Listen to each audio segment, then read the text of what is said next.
Welcome back, everyone. Today we are going to be talking about students that are being graded on organization skills in academic classes such as math. And I know at first glance that some of you are thinking, well, kids need to learn organization. And yes, I agree that they do. But the concerns are coming from families who have neurodivergent students. The question is what happens when organization is being graded in a way that punishes children whose disabilities directly affect their executive function? Because for many neurodivergent students, organization is simply not trying harder. It is neurological, and that distinction is very important. So what is executive function? Executive function is basically the brain's management system. It controls things like planning, organizing materials, remembering assignments, staying on task, prioritizing, time management, and self-monitoring. For children with ADHD, autism, anxiety disorders, learning disabilities, trauma histories, and other neurodevelopmental conditions, these skills can be significantly impaired. And not because the child is lazy or because the child doesn't care, and definitely not because the parents are failing, but because their brain processes information differently. And this is not an option for them. This is well-established medical and educational research that has been proven that these children struggle with executive function. There's another part of this conversation that parents in the community are struggling to ignore. Families are raising concerns about the overall treatment of students in the classroom, especially students with 504 plans, IEPs, ADHD, executive function struggles, and learning differences. Parents are describing children coming home overwhelmed, crying, anxious, and fearful of attending this class. According to families, students who need extra help or clarification are sometimes met with visible frustration and dismissive comments instead of support. Some children report feeling embarrassed for asking questions because they worry that they're going to be singled out in front of their peers.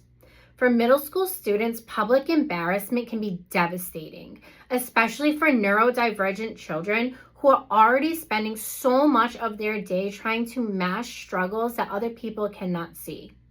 A child with ADHD may be fighting internally just to stay organized, process instructions, regulate emotions, keep up with the pace, and avoid feeling different. When a teacher responds to those struggles with irritation, sarcasm, or repeated public frustration, the classroom can quickly stop feeling like a place of learning and start feeling like a place of survival. And that has consequences. Children will stop asking questions. They'll stop advocating for themselves, and they start beginning to associate school with shame and anxiety instead of growth. Some students may still pass the class academically while quietly developing panic around participation, fear of making mistakes, emotional shutdowns, school avoidance, and long-term damage to their self-esteem. Parents are not asking teachers to eliminate standards. They are asking for professionalism, patience, and appropriate treatment for children who learn differently. Students with disabilities are not inconveniences. They are students entitled to dignity, support, and equal access to education. And when families repeatedly raise concerns about the emotional safety of a classroom environment, those concerns should not be minimized simply because the behavior doesn't leave a visible mark. The emotional climate of a classroom matters.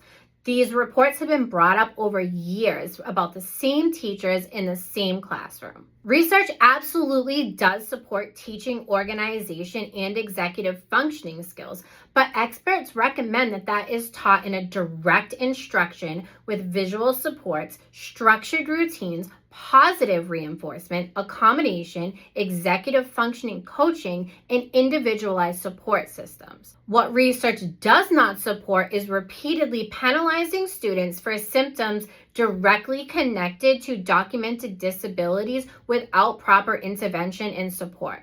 Support teaches. Punishment alone often does not. And for many neurodivergent children, constant correction without support becomes emotionally damaging over time.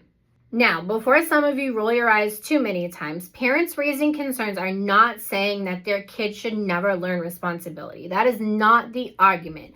The concern is whether academic grading should disproportionately punish children whose neurological disabilities directly impact organization and executive function.